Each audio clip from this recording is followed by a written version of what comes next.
CBS News on the Hour, sponsored by Eggland's Best. I'm Matt Piper in New York. The CDC ties the COVID-19 pandemic to what it calls a huge weight increase in children and teenagers since the virus began.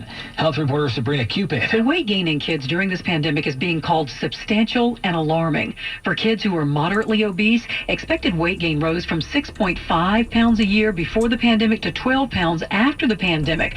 And the CDC says for severely obese kids, the expected weight gain went from 8.8 pounds to 14.6 pounds. CBS's Anthony Pura on some new mandates in Southern California. A new health order in Los Angeles County will soon require proof of vaccination or a negative COVID test for large outdoor events like Dodgers games. Proof of vaccination will also be required at indoor bars and clubs. Bar Calo began asking customers weeks ago. Everybody's been really cool about it because most of the people who come in, like, honestly want the same thing. They want to get it back to normal. Patrons and employees will need one shot by October 7th and be fully vaccinated by November 4th. President Biden is shifting his attention back to passing that massive spending package where he says some will need to pay up. Big corporations and super wealthy have to start paying their fair share of taxes. It's long overdue. I'm not out to punish anyone. I'm a capitalist. Bond's been set at $20,000 for Alec Murdaugh. He's the South Carolina attorney whose wife and son were found dead earlier this summer, and he allegedly failed a plot to arrange his own death earlier this month. He turned himself in today to face a host of charges, including insurance fraud.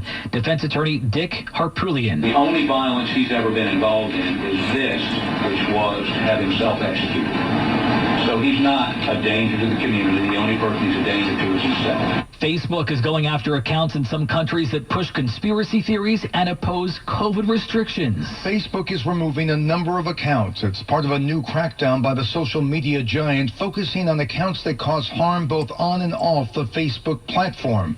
Facebook says some groups are using different means to post harmful health information that promotes hate speech and violence. In Germany, Facebook has taken down the accounts of a far-right anti-lockdown group. The group promotes a conspiracy theory that the German government's COVID-19 policies are part of a larger plan to take away people's rights. Steve Futterman, CBS News. The Department of Homeland Security has informed law enforcement partners that it's aware of a small number of recent online threats of violence connected to a Saturday Justice for J6 rally outside the Capitol. The Dow lost 63. The NASDAQ was up 20. This is CBS News. Well, that's today's news. I didn't hear any good news, did you?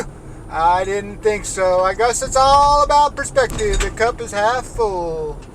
Well, as always, I want to thank you again for coming along with me on these Dash Cam News adventures. You know the drill. Peace, love, and all that hippie jazz. Bye-bye, everybody.